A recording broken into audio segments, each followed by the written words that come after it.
Olá a todos, sejam muito bem-vindos para mais um podcast. Já há algum tempo que não tínhamos aqui esta rubrica no canal. Confesso que já tinha imensas saudades de falar convosco. Não sei, sabem, é algo que me dá bastante gozo, é prazeroso, sabem?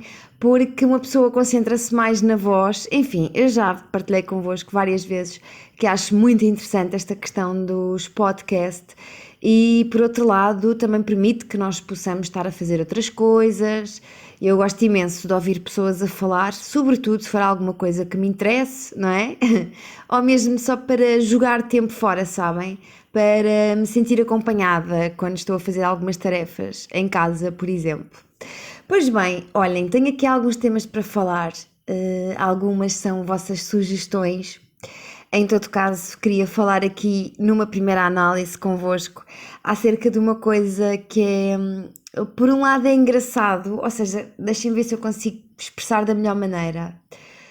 Para mim é super natural que eu tenha chegado a esta condição, portanto, para mim não é estranho, não me sinto diferente de ninguém e ajo com muita naturalidade, tanto aquilo que eu expresso para mim e para os outros, como a nível interno. E o que é que eu estou-me a referir? Eu estou-me a referir desta altura do Natal, das festas de fim de ano, mas sobretudo com o Natal.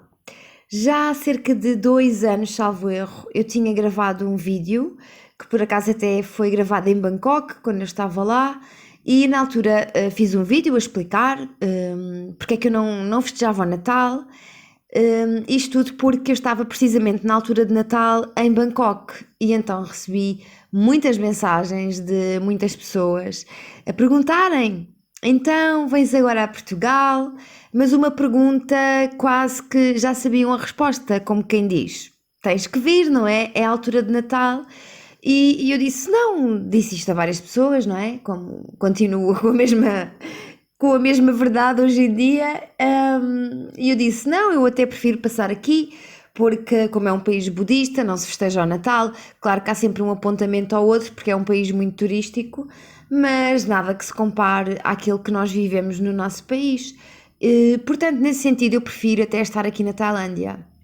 E eu sempre senti um certo espanto das pessoas que me seguem desse lado, se bem que há muitas pessoas que também não gostam do Natal e cada pessoa tem o seu motivo. Ou seja, no meu caso específico, aquilo que eu vos posso dizer é que eu acho que tenho mais razões para não gostar do Natal do que gostar. Olha, eu vou-vos começar por a coisa mais basilar que para mim é crucial. Quando está assim com muita gente, família, etc., que é a comida. Eu detesto as comidas típicas de Natal. Claro que na minha família, as mulheres da minha família sempre fizeram outros pratos e doçaria que fugia completamente ao âmbito natalício. Mas ainda assim, o foco delas, neste caso, não era esse. Mas também, para ser sincera, também é algo que eu não posso me queixar muito, porque sempre tivemos muita comida na mesa e variadíssimo, portanto, nesse caso, de facto, não posso queixar muito. Mas sem dúvida alguma que. Olha, interrompi agora a emissão, pus no pause, vocês desse lado não devem ter notado absolutamente nada, mas vim aqui para a minha varanda, porque vocês gostam imenso deste barulhinho de noite aqui no meio da selva, e eu também gosto bastante, é muito relaxante mesmo. Bom, mas voltando aqui ao nosso tema, que é o Natal, aquilo que eu vos posso dizer acerca desta época é que na minha família sempre foi uma época, é que sempre foi uma festa festejada em grande, sabem? A festa era sempre no mesmo sítio, era na casa onde eu morava. Eu morava na casa dos meus avós, morei com eles até aos 15 anos e a minha avó sempre foi aquela mulher incrível, que cozinhava para toda a gente, sabem? Com muito amor, com muito gosto, e ela sempre teve muito gosto em proporcionar à família, e nós éramos bastantes, bastantes mesmo. Adultos, crianças, enfim, era um rebuliço e os meus avós proporcionavam a toda a família a ceia de Natal durante décadas a fio. E era incrível, era muito bonito, sabem? Inclusivamente lá na zona onde eu vivia, os meus amigos mais próximos vinham sempre ter comigo após a ceia deles terminar, porque a deles terminava sempre cedo. Quer dizer, não é bem cedo, sabem? É a hora que costuma acabar, em média, numa família em média, vá. Mas na minha casa era sempre até de manhã e era sempre uma grande festa, portanto eu cresci sempre com este tipo de festividades, sabem? Uma festa muito marcante, com muita agitação, muitas pessoas, muita comida, muita euforia, muitas pessoas a fazerem. Ou seja, os meus familiares sempre a fazerem muita festa por estarem a ver outros familiares a chegar, era sempre incrível, sabem? Bom, depois, quando eu fiz mais ou menos os meus 19 anos, os meus pais separaram-se. Então, a partir dessa altura, como é habitual, para mim, Natal começou a ser sinónimo de partilha, sabem? Divisão. E deixou de ser tão engraçado. Deixou de ser engraçado a partir daí. Posso-vos dizer que, basicamente, a partir dos meus 19 anos, eu perdi completamente o interesse pelo Natal, porque aquilo que era uma festa incrível, memorável, todos os anos, passou a ter outro sinónimo, sabem? Então comecei ali nesta fase da minha vida, que é uma fase que às vezes é complicado para alguns de nós, não é? Início de vida adulta, mas ainda um bocado ainda a descobrir os caminhos e a perder-nos por outros, enfim, uma confusão. Então esta situação não veio ajudar em nada, só piorou e de facto para mim o Natal eu comecei a ter aversão ao Natal. Pois bem, hoje em dia já sou uma mulherzinha, não é? Já não sou uma jovem adulta, já tenho idade para ter algumas coisas arrumadas, não é verdade? Porque eu acho que nós nunca temos tudo arrumado. Acho que nós passamos a vida toda a tentar arrumar gavetas e às vezes somos surpreendidos e somos sempre surpreendidos, independentemente da idade que nós tenhamos.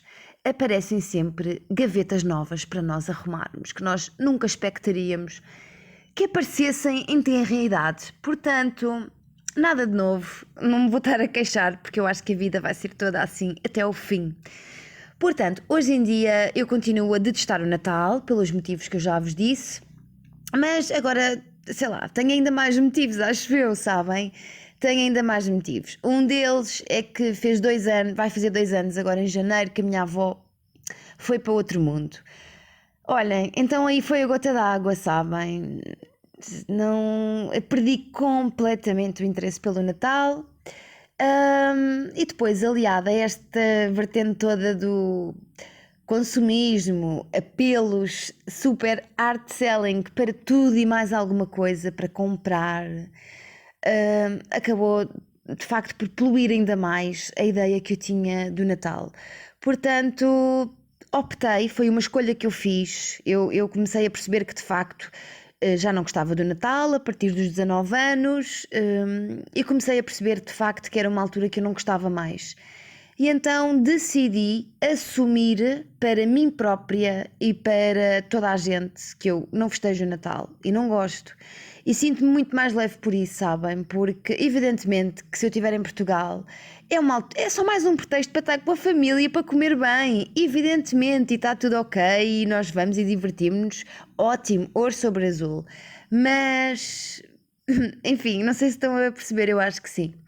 Bom, e então hoje em dia é essa a minha postura relativamente ao Natal. Ainda para mais, depois de ter descoberto de uma forma transversal em todos os meus sentidos que posso estar num país onde não se festeja o Natal, aí então fiquei de veras feliz porque sinto menos pressão, não é? Porque eu quer queira, quer não, estando em Portugal há outra pressão, mas eu também lido com muita naturalidade com essa pressão, até porque é perfeitamente normal, as pessoas movem-se todas para festejar de facto esta época, portanto, nada de novo, eu lido super bem com isso, mas se puder passar assim ao lado, sabem, para mim é melhor. E é isso, é esta a minha história relativamente ao Natal, mas sobretudo, é como eu vos disse ainda há pouco, acho que tenho este assunto minimamente resolvido, porque tudo na nossa vida tem um percurso.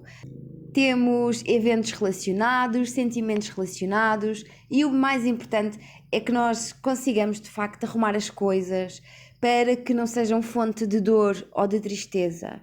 E para mim neste momento é um assunto neutro, digamos assim.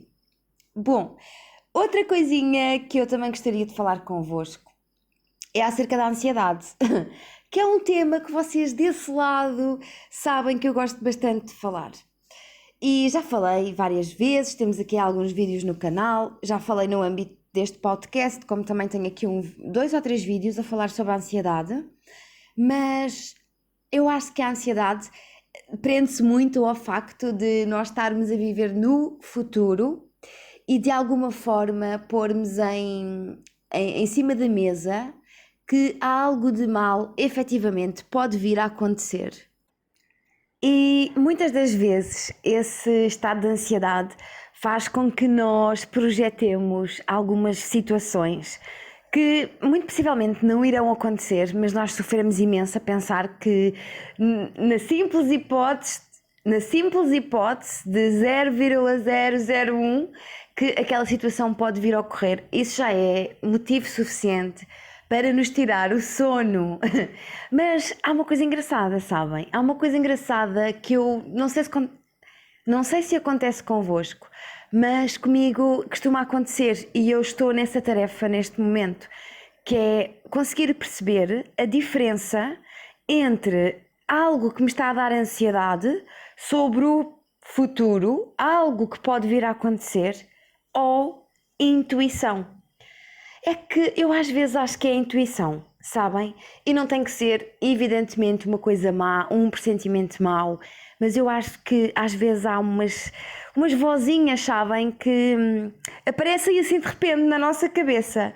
Não é nada muito pensado, não é nada muito estruturado, é um estalinho quase, estão a ver?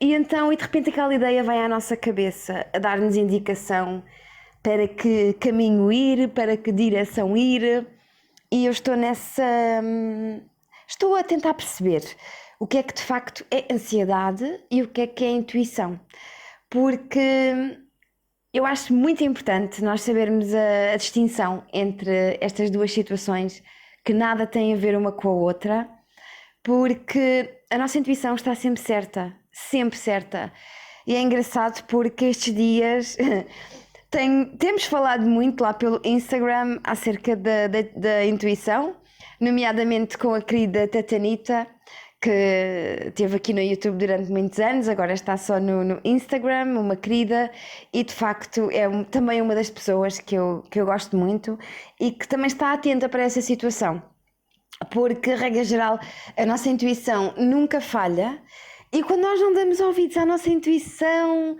regra geral, ela aparece mais tarde a dizer-nos assim. Imaginem só, uma senhora que se chama Intuição, de braços cruzados, e diz só: eu avisei-te.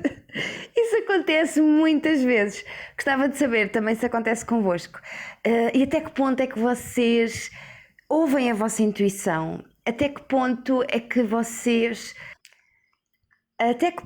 vocês tentam apurar este sentido, não é? Vamos tratar a intuição como um sentido, como outro qualquer. Olhem, aquilo que me ajuda, sem dúvida alguma, a ter uma mente mais clara é, sem sombra de dúvidas, o meu estilo de vida. Quando... Este é o meu gatinho que está a miar. Engraçado, estamos a falar de intuição.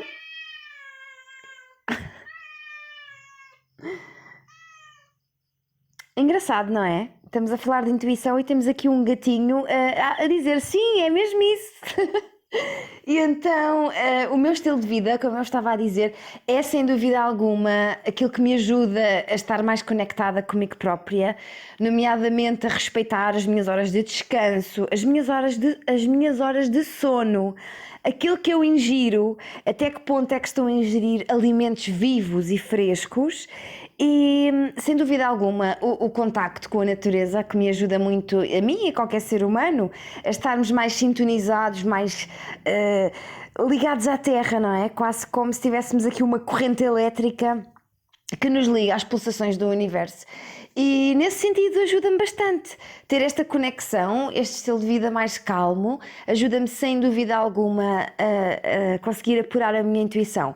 E ultimamente tenho percebido que aqui na Tailândia um dos benefícios mais falados do chá verde é que é precisamente esse, que nos, como é que eu vou te explicar, que nos tira a poluição da mente e que deixa a mente mais clara, estão a ver?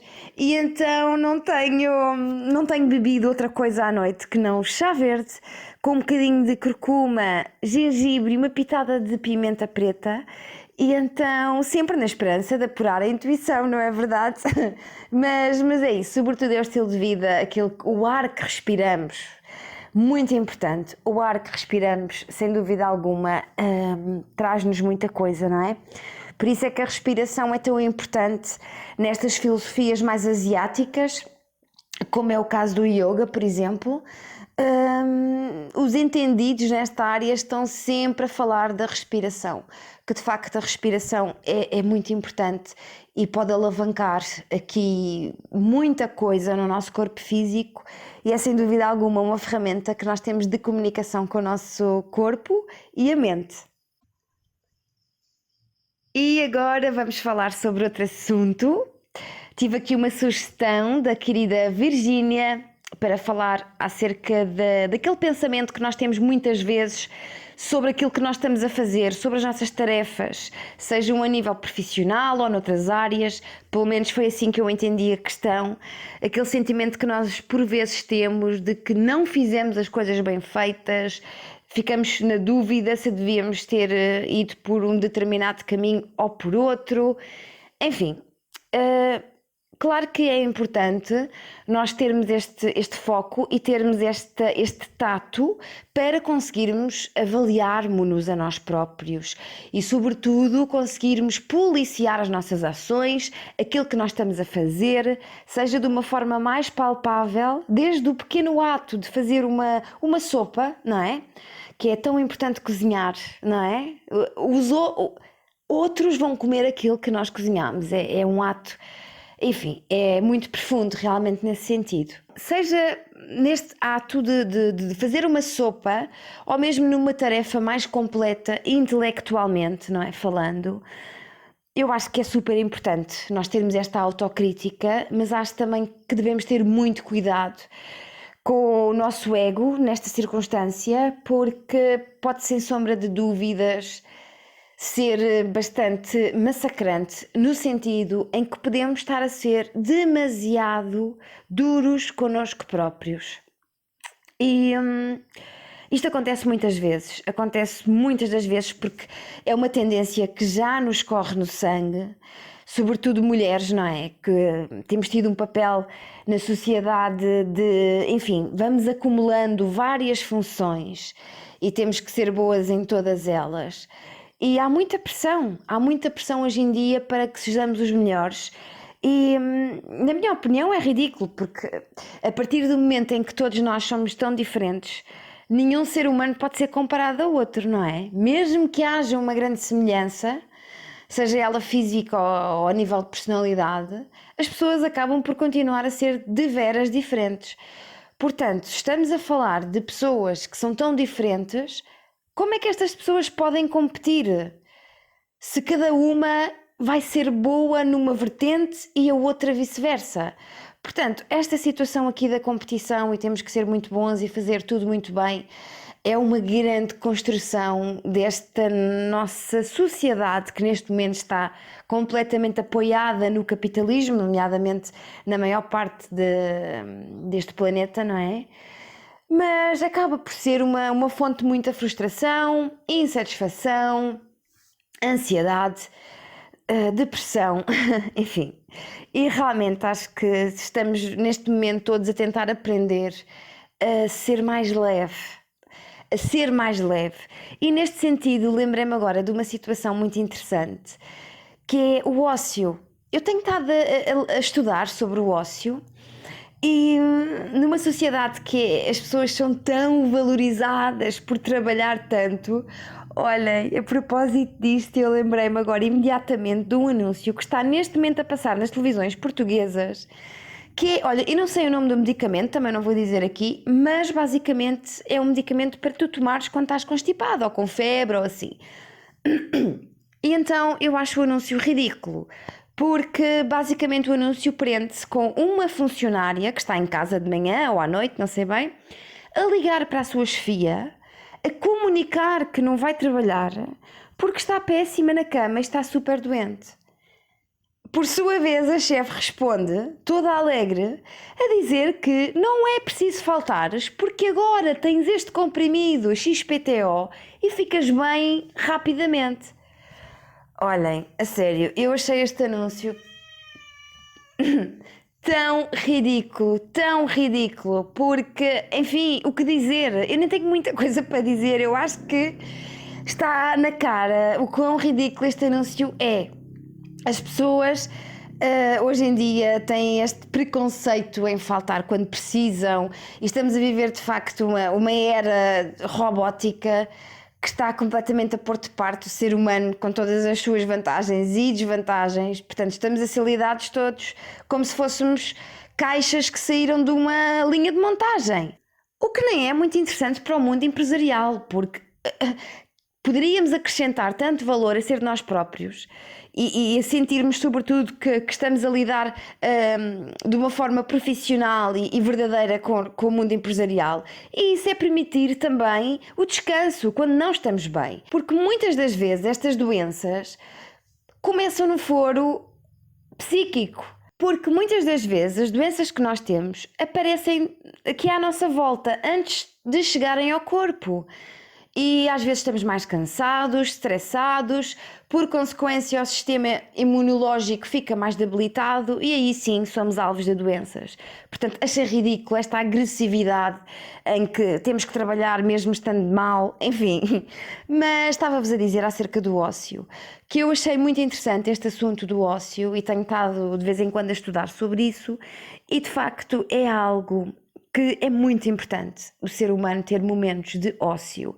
E eu vou ser muito sincera, eu tenho tido muita dificuldade em ter momentos de ócio, porque estou tão agarrada a esta vida estressante, que, enfim, de cidade, que não me saiu do corpo ainda, que sinto-me culpada, sabem? E ócio é fundamental para que nós consigamos arrumar as tais gavetas, para que consigamos ser mais criativos, por exemplo. Ou seja, o ócio traz tantas vantagens, e, enfim, aquilo que eu sinto é quase como que nós... Aquilo que eu sinto é... Imaginem, nós somos alfaces, não é? E nós quando estamos na natureza...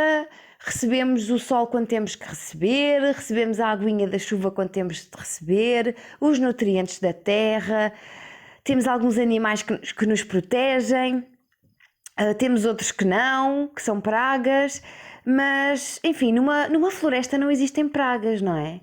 Só mesmo quando há monocultura é que existem pragas. Portanto, aquilo que eu sinto neste momento a nível de sociedade é que nós somos uma monocultura, que estamos aqui a levar... aliás, nós nem estamos na terra, nós alfaces. Nós estamos a ser plantados dentro de, sei lá, barracões, não sei bem o nome, onde estamos com 24 horas a ser sujeitos à luz para que possamos crescer mais rápido e, enfim, a receber aqui nutrientes que nos fazem crescer muito rápido. Mas é isso, sabem? Não sei se a analogia foi a melhor, mas é um bocado isso que eu sinto às vezes. Por isso, acho que sim, acho que devemos todos ser menos críticos connosco próprios. Quando nos focamos a fazer alguma função, é de facto canalizar a energia para aí e fazer o nosso melhor. E acolher aquilo que nós fizemos com toda a amorosidade.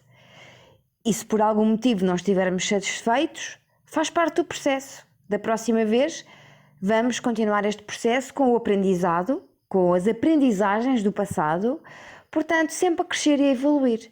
Acho que é esta a mensagem que eu vos queria passar hoje, neste podcast.